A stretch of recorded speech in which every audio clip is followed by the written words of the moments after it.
High above the streets of London, on rooftops, in stark contrast to the decorative balustrades of elegant Georgian terraces, you can still see many fine examples of what was, at one point in time, the latest in antenna technology.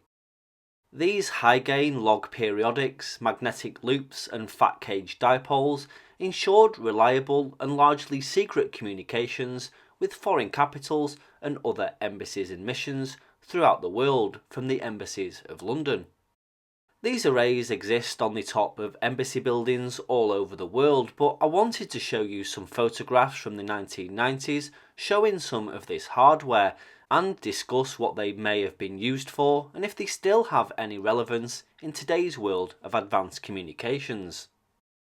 London is home to well over 130 foreign embassies and government buildings, and while many of the antenna arrays that sat high up on their rooftops have now gone in favour of more modern means of communication, there is still evidence of covert and clandestine communication links to be seen. The Bulgarian Embassy did have some sort of loop array on the roof in the 1990s, but this appears to have been replaced later on with a large log periodic.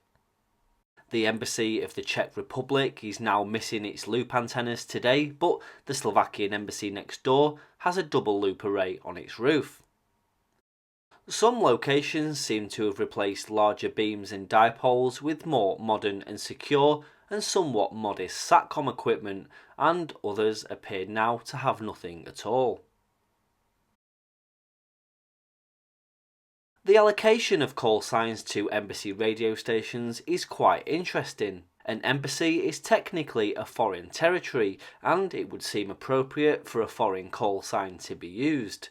However, published lists of call signs allocated to point-to-point stations over the years indicate that, in some cases, loan call signs were issued by the host country.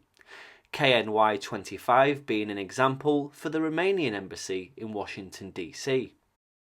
In some cases, an embassy will use a call sign from its own national allocation, such as SAM57 for the Swedish Embassy in Dhaka in Bangladesh, and a third possibility is that a call sign is used which is not in accordance with the ITU lists, such as J5W of the French Embassy in Rabat in Morocco. The radio stations that lie within London's embassies are still somewhat of an unknown to the outside world. They transmit messages and data back to their home countries and receive similar signals from those countries utilising numerous carriers and data modes.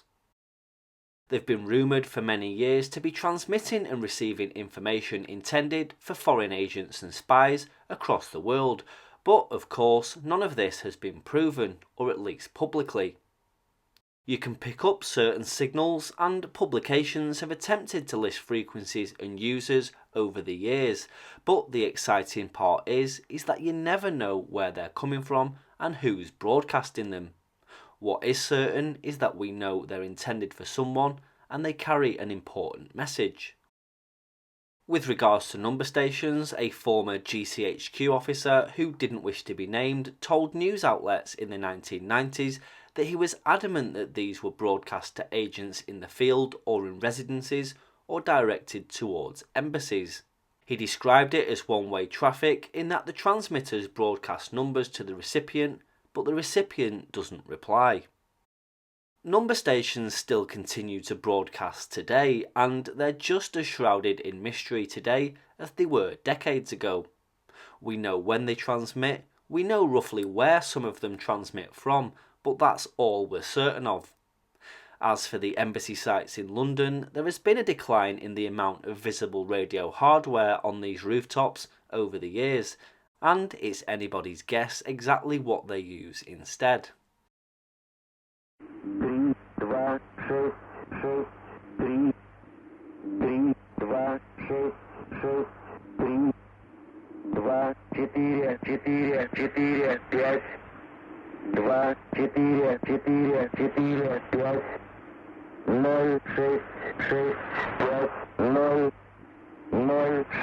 4, 4, 4, 5, 0, 6, 6, 5, 0, 0, 6, 6, 5, 0, 6, 3, 3, 8, 3, 6, 3, 3, 8, 3, 4, 6, 7, 2, 4, 4, 6, 7, 2, 4, 4, 2, 3, 8, 0, 4, 2, 3, 8, 0, 4, 3, 3, 6, 8, 4, 3, 3, 6, 8, 2, 6, 6, 2, 7, 2, 6, 6, 2, 7, 8,